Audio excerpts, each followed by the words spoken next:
Hey guys, new year, new me, right? Wrong. Okay, so usually when the new year comes around, people make New Year's resolutions. They always fail. I've recently watched a bunch of New Year's resolution videos from Veritasium, Thomas Frank, Matt Diavella, and Dr. Mike. And I'm gonna try and make a video that sort of summarizes what I have found from the videos and also what I agree with because of my experience. Okay, so first of all, most New Year's resolutions fail. There is an interesting psychological effect about January 1st. Apparently, resolutions that are made on January 1st are actually more likely to be kept than, resolutions made on other days. Still, with that in mind, New Year's resolutions generally fail. Some of this might be due to a misconception, which is when you want to make a change in your life, there has to be a big effort put forward to make that change, but that's not necessarily true. In order to make your resolution more likely to succeed, what you really want to do is actually make more of a small goal that you can hit more consistently. A phrase I often hear all the time is consistency over intensity. It's much more important to be consistent about something that you're doing than to go hard on it or put your all into it. Rather, you want to do it a small amount but all the time, and that can really make a huge difference. As a good rule of thumb, try to think of something that you can do within 2 minutes, like brushing your teeth or running.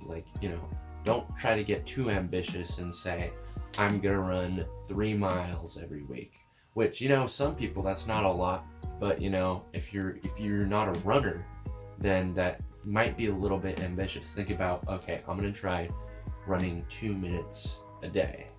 When you make your resolutions smaller, it's easier to be consistent, but also you have room to expand. So on a day where you only do, 2 minutes of running, you're like, you know what?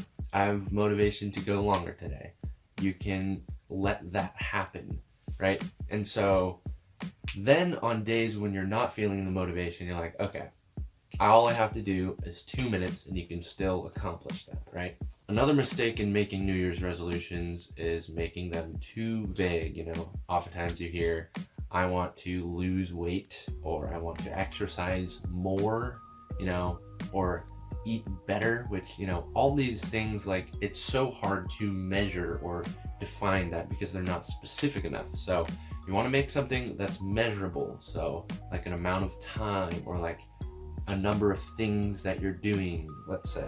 For me this year, I would like to work more on my YouTube channel, like this video. My measurable goal is to try and put out 1 video per week. Establish a schedule. I will establish a schedule soon, but I want to make a schedule throughout the week. So I'm working on my YouTube channel in a different way, whether it's coming up with a video idea or, recording my video, editing the video. I want to spread all that work throughout the week so I can be more consistent about it, let's say. Okay, so this tip has actually helped me a lot in, just making new habits in general or goals and achieving them. So this is a crazy statistic. Writing down your goals, putting the pen to paper or pencil to paper makes you 40% more likely to achieve your goal, which is crazy because writing something down is so easy. Why don't people do it? It's such a simple thing, but oftentimes people neglect that step.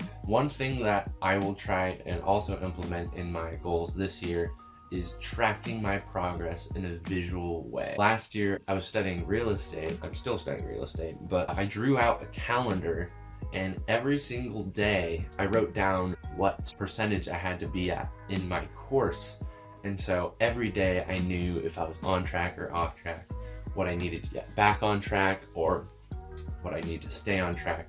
Another mistake people make is thinking that being able to succeed with your New Year's resolution has something to do with your willpower or motivation. It kind of does, but really you have to be willing to go long term, right? This YouTube thing is something I want to do for years on end, and I'm willing to commit to something like that. But if you're like, I want to run a marathon, you have to be mentally Obviously, you're not going to run marathons for the rest of your life. Most likely, some people will. But you have to think of it as if you are. And that's why you have to make your goals smaller, because you have to be aware that you're going to do it for such a long time. Another thing that will help is just simply structuring your surroundings so that you don't have to use as much willpower to accomplish your goals.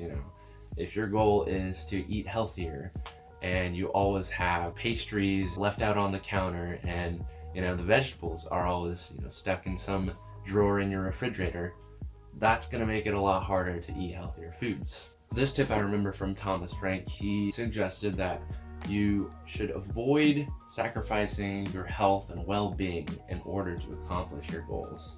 This is actually something I think I should do, because I did this a lot in high school. I got a lot of good grades in high school, but I don't know if it was really worth what I did. I guess it sort of is, because I got good grades and I have good credit. I feel like I'm being hypocritical of this suggestion, but to live happily and feel good, you have to have good health, and you have to take care of your body. One idea that I really liked that I've heard a few times is get 1% better every time you blank. So for me, my goal is to get better at making YouTube videos.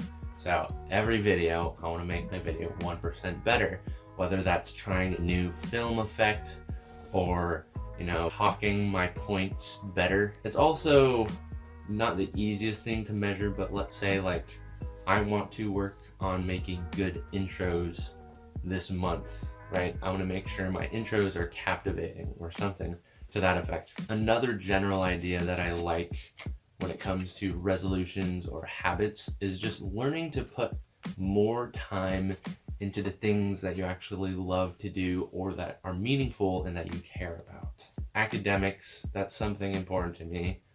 I want to make sure I keep that up, but also spending time taking care of my body. I actually really enjoy working out and it makes me feel good. If you play video games too much, you might realize that it's not really contributing to your life that much or the way you think it might be. Alright, well that's pretty much all I have for this video. Bye.